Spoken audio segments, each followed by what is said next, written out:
I wanted to talk to you guys about panic attacks. We've all had them. We've all been in a situation where it just feels like you're at the verge of dying. That your panic attack is that bad. For a long time, for probably 6 years, I had constant panic attacks whenever I thought about going outside or interacting with people.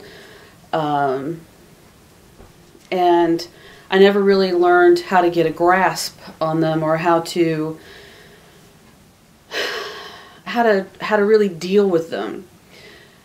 I didn't have anybody in my life to tell me, well, it's because you're freaking out about something, or one of your alters is freaking out about something or someone.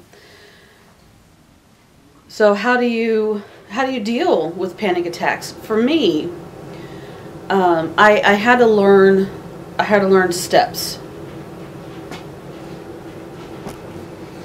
I had to learn steps on how to not only deal with my own panic attack, but how it was affecting the alters.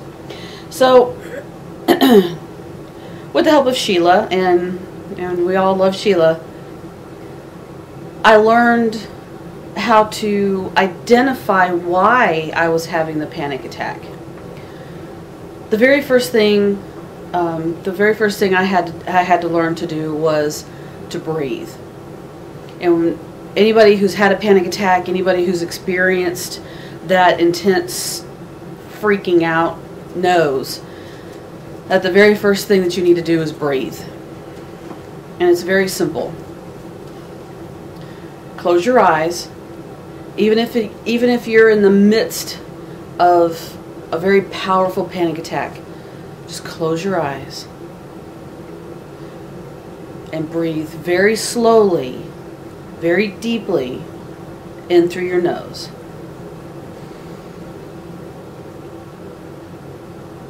And then very slowly breathe out of your mouth. Sometimes it helps if you count in. You count while you're doing your inhale. Count to 10, and then count to 10 when you exhale. That usually gets the heart to start slowing down. You may still be in the throes of your panic attack, but that will at least help your physical being to start calming down. The next thing that I learned was I had to refocus my mind to now. 9 times out of 10, the reason I was having a panic attack was because it was something from my past. So I had to tell myself, your name is Tommy, you are now, you are here, and tell myself the date, tell myself the time, tell myself my address.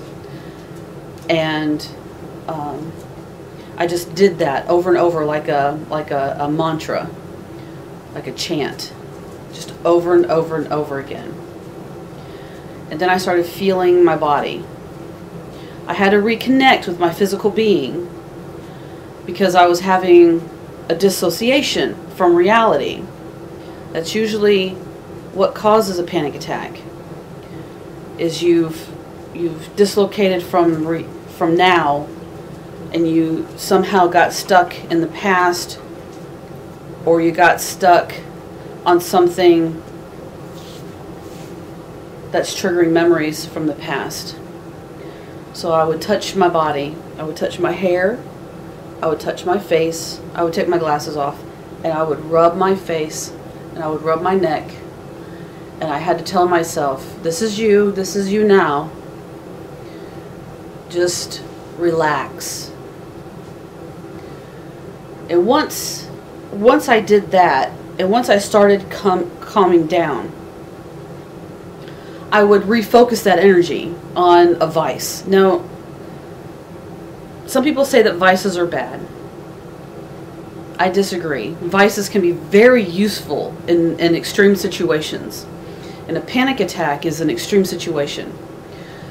My vice at the time was what was my, well, I had a panic attack very recently. I had a panic attack in October. And I did go through those steps. For whatever reason, I have no idea. At the time, I didn't have any idea why it had occurred. But as I was thinking about it, I understood fully. I was in a fiction workshop class over this past fall semester. And I was sitting in class, and we were going to workshop my story that day. And I had turned in a story that was creative nonfiction, but I was turning it in as fiction. And it was the story of when my dad died in 2004. And I understand now why I freaked out, but I did not understand then why I started having a panic attack. But I was sitting in class, the teacher wasn't there yet, and I was looking out the window, and suddenly I felt my chest tighten, my throat tighten. I felt my pulse quicken. I felt my mouth get dry, and I knew I was on my way to a panic attack. So I got up and I left the room, and I got into the stairwell, and I called Melissa. And she had dropped me off that day, and I told her, I'm having a panic attack, and I need you to come and get me. So she came and got me. I got in the car, I turned the air conditioner up full blast, and pointed the vents to my face, and that snapped me back into now. Just that physical stimulation, that physical sensation on my face brought me to now. And I was able to start calming down after a while. It lasted for a good 30 minutes, and I've had panic attacks last much longer than that, but it was very scary. I hadn't had one in so long, and then suddenly I had one, and I started going through why I thought I was having the panic attack. So I went through those steps to calm myself down, and it worked. It helped me come back to now. But the vice that I used to help me come all the way is I went and I got a large quantity of chocolate, and that is my vice. I don't have chocolate very often anymore. I told myself this past year that I was going to only use chocolate when I really needed chocolate. So I went and got some chocolate, and it helped me. And I washed it down with the Dr. Pepper, and I've been trying to limit myself on Dr. Pepper as well, because that is another vice.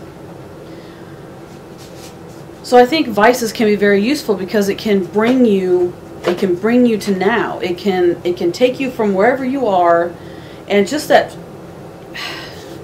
there's a word for it. I can't think of the word, but it's I don't want to say physical stimulation, but it's a physical realization, sort of. It's along those lines. But what it is it reminds your body that you're feeling now. And as you're using that vice as a tool, it can really stop a panic attack in its tracks.